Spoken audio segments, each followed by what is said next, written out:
The deadbolt slammed home at exactly 11:03 p.m. That was the only gift my stepmother, Leslie, gave me for my 18th birthday.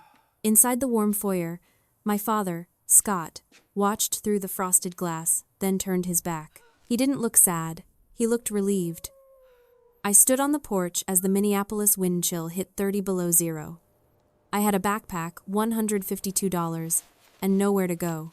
I started walking toward the abandoned garden shed 3 blocks away, my usual hiding spot.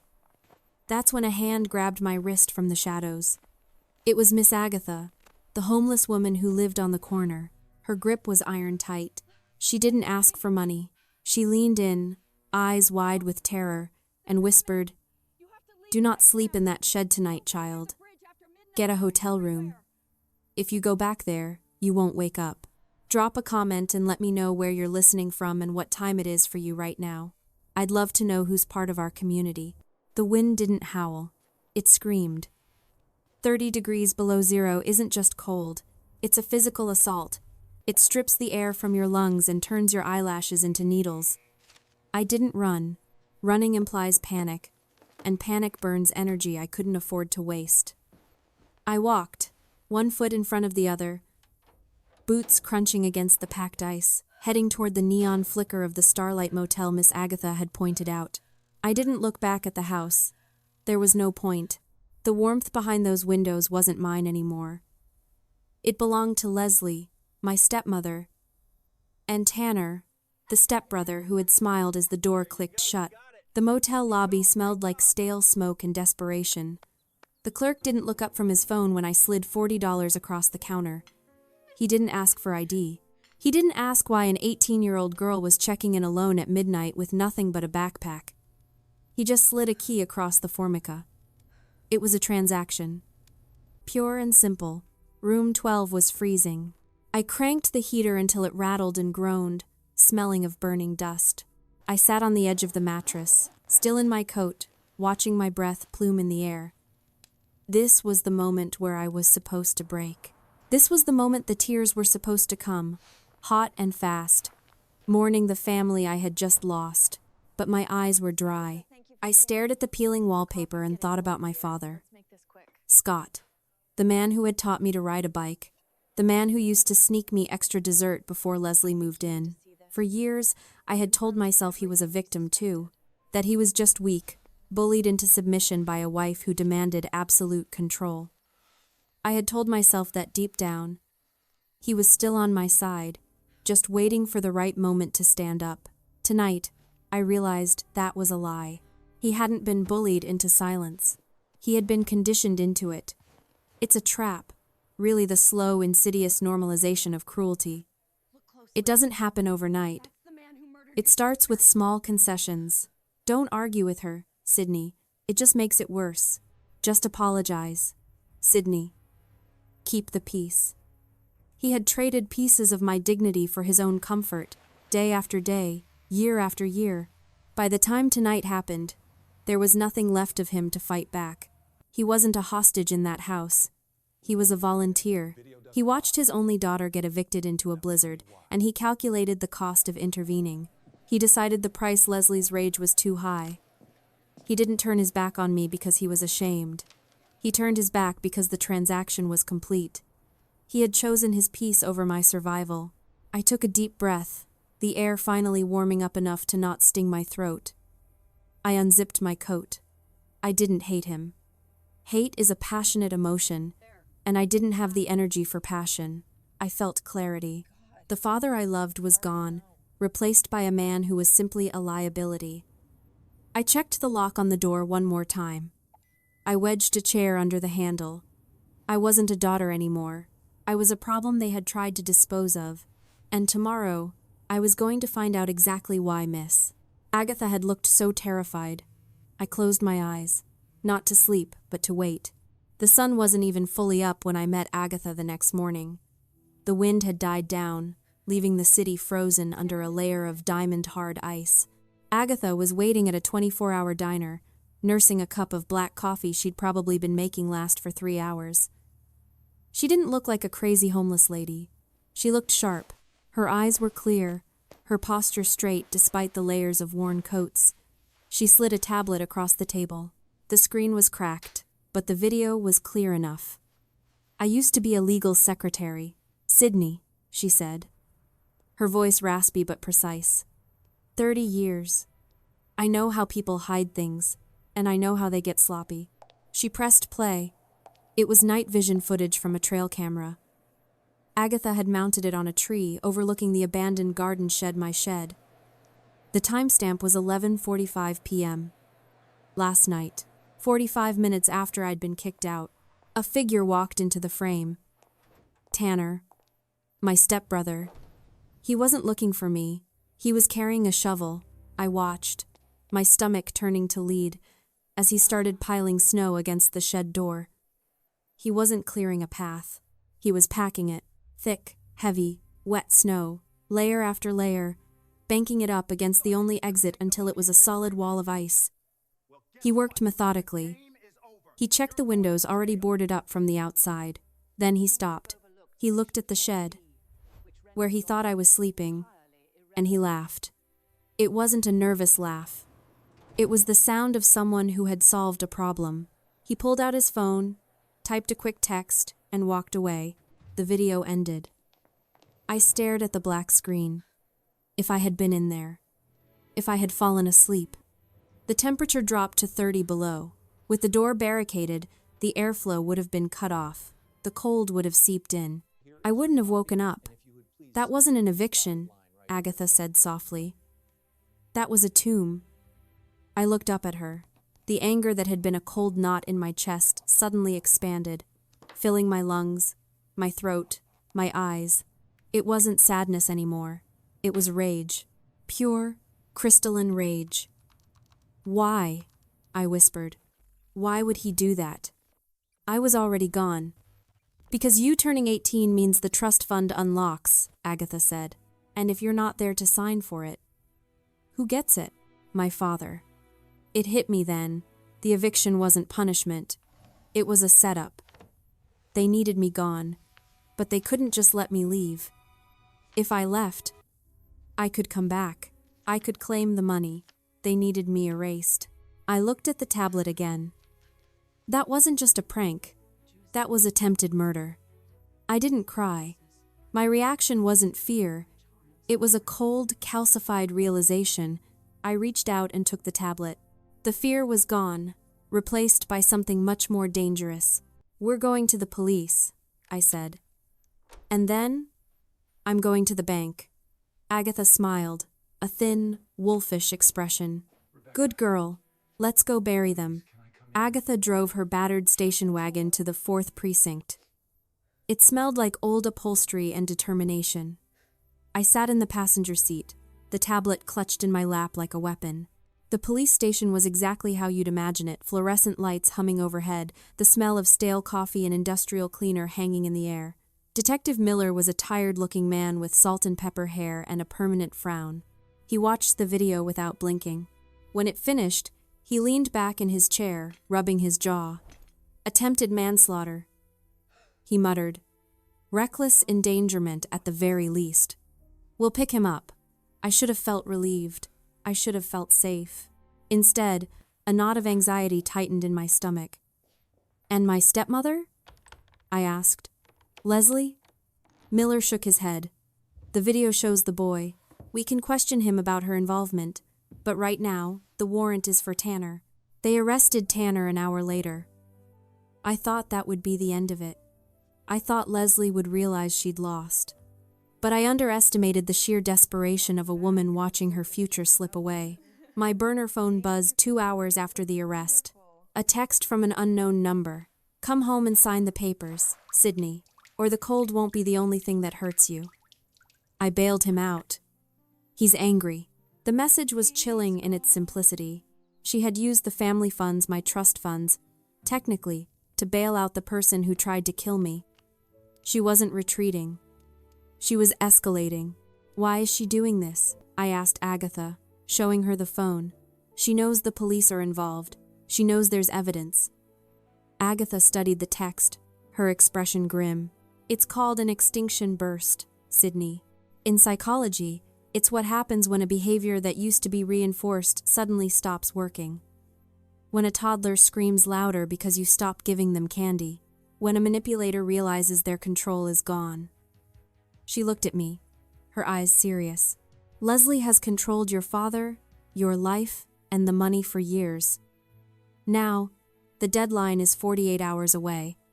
If you don't sign those papers over to her, she loses everything. She's not thinking rationally anymore. She's a cornered animal. And cornered animals attack. My phone buzzed again. An email notification. Account frozen. Then another. Access denied. Leslie was systematically locking me out of every student account, every small safety net I had left. She was trying to starve me out. Then the social media notifications started. My phone lit up with messages from high school friends. Is it true? Are you okay? I opened Facebook. There was a long, rambling post from Leslie, tagged with my name. Please help us find our daughter, Sydney. She's had a mental break. Drugs are involved. We're so worried. If you see her, do not approach. Call us immediately. It was a masterclass in manipulation. She was painting me as unstable, dangerous, an addict. She was discrediting me before I could even speak. My father called. I stared at the screen, his name flashing like a warning.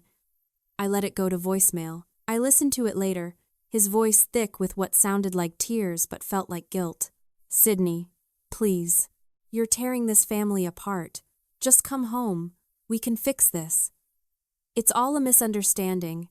Tanner didn't mean it. A misunderstanding. Attempted murder was a misunderstanding. I looked at Agatha.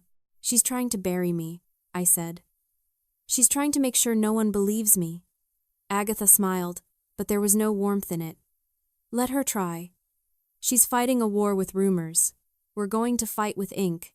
She reached into her bag and pulled out a fresh notepad. Get some sleep, Sydney. Tomorrow, we go to the bank. And we don't wear hoodies. We dress for war. The next morning, I woke up with a plan.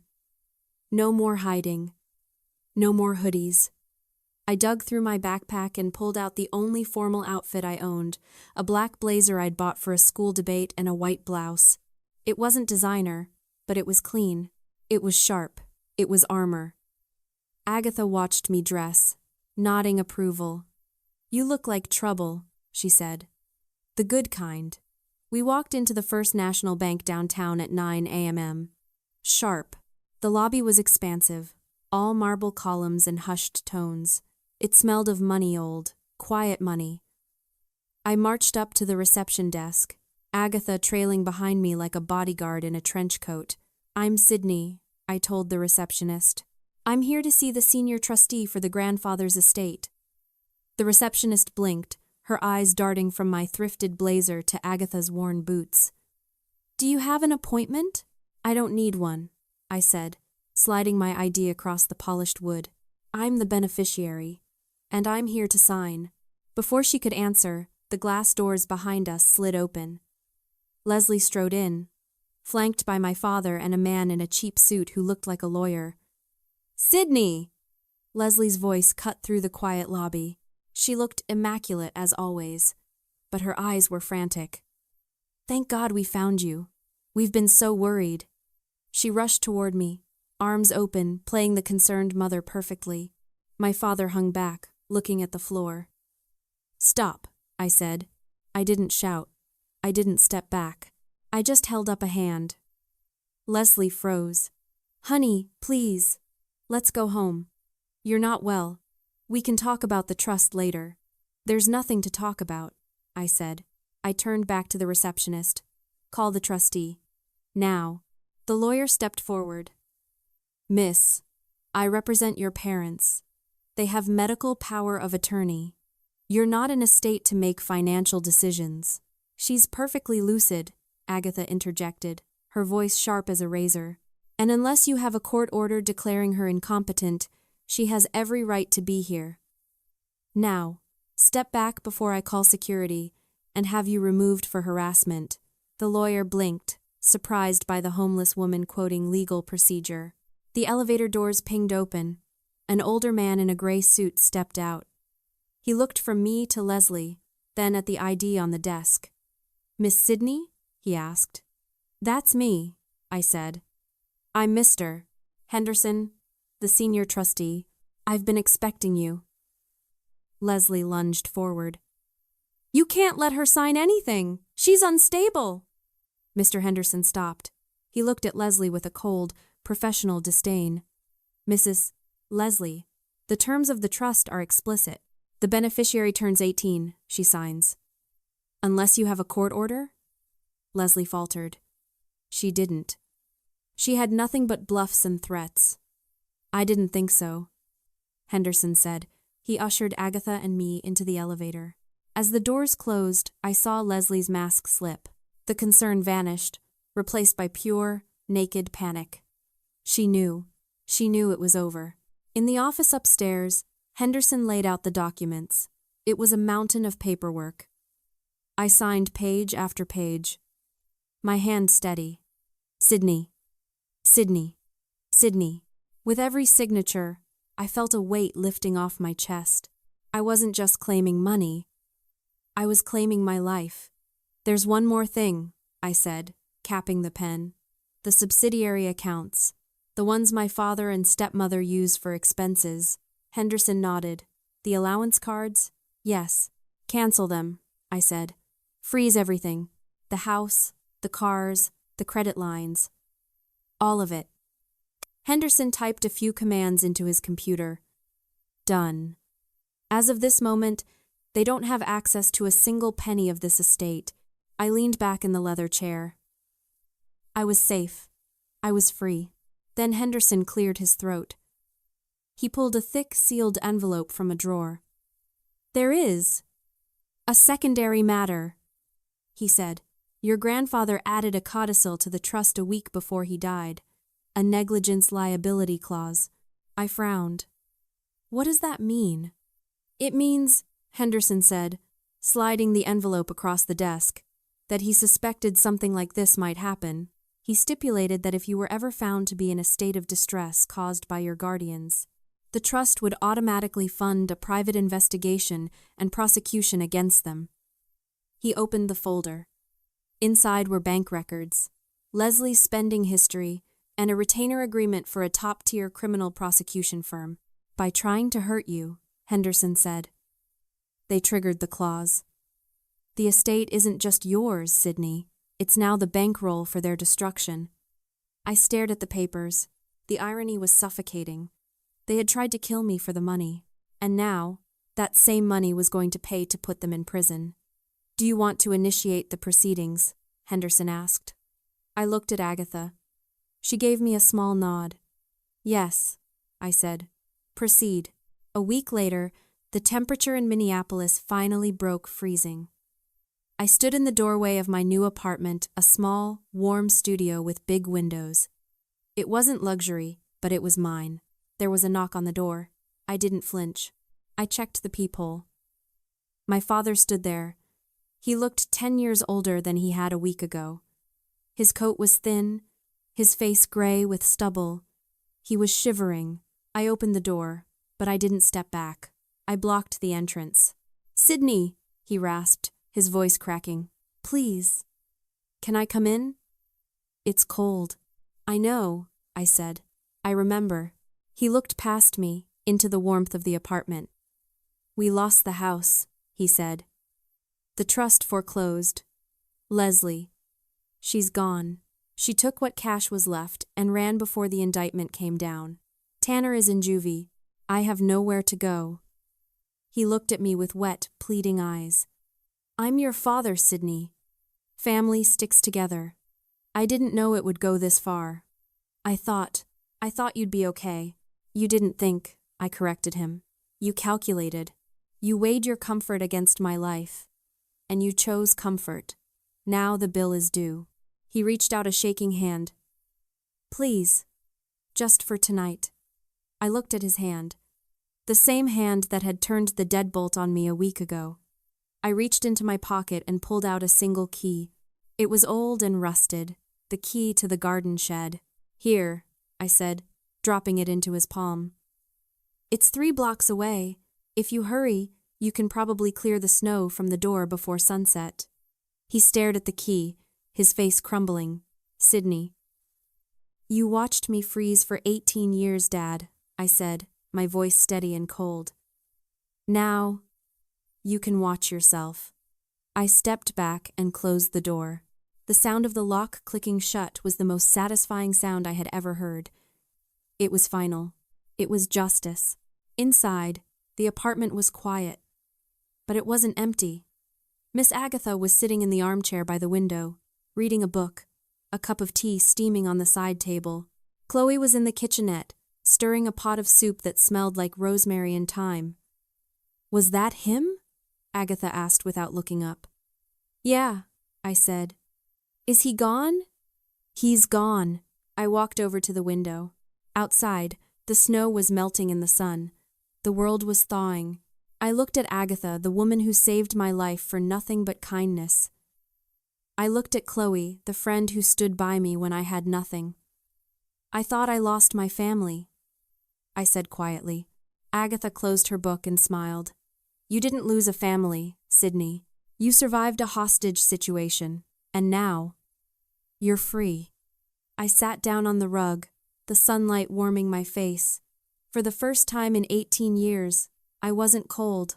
I was home. If you've ever had to choose your own peace over a toxic family member, leave a heart in the comments. Share this story with someone who needs to know they aren't alone.